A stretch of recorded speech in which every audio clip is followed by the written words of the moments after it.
ও সবাইকে তো সেদিন সকালবেলা তাড়াতাড়ি রেডি হয়ে বেরিয়ে পড়েছিলাম ডায়মন্ড হাবড়ায় যাওয়ার জন্য। এখানে ট্রেন আসতে দেরি হওয়ায় এ তো খাওয়াই শুরু করে দিয়েছে। তারপর 1 ঘন্টা বাদে ট্রেন এসেছিলো। আসলে আমরা যাওয়ার আগেই ট্রেনটা বেরিয়ে গেছিলো, তাই পুরো 1 ঘন্টা ওয়েট করতে হয়েছিল।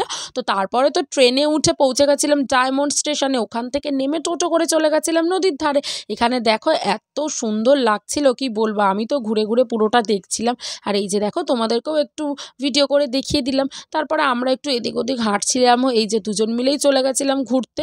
তো এখানে দেখো আমি না একটু দূরের দিকে যাওয়ার চেষ্টা করছিলাম যাতে একটু নদীতে নামা যায়। প্রথম দিকে না নামতে দিচ্ছিল না সামনের দিকে, তো আমি হেঁটে হেঁটে একদম পিছনের দিকে চলে গেছিলাম। গিয়ে তারপর তো আমি একটু নদীতে নামবই, কিন্তু যা কাদা, শুধু মনে হচ্ছিল যদি পড়ে যাই পা পিছলে। তো যাই হোক, ভয়কে জয় করে তো নেমে পড়েছিলাম নদীতে, একটু পা ফা ভিজিয়ে তারপর আবার উঠে চলে এসেছিলাম। আর হ্যাঁ, অনেক কিছু কিন্তু খেয়েছি, সেই ভিডিওটা কিন্তু নেক্সট পার্টে আসছে।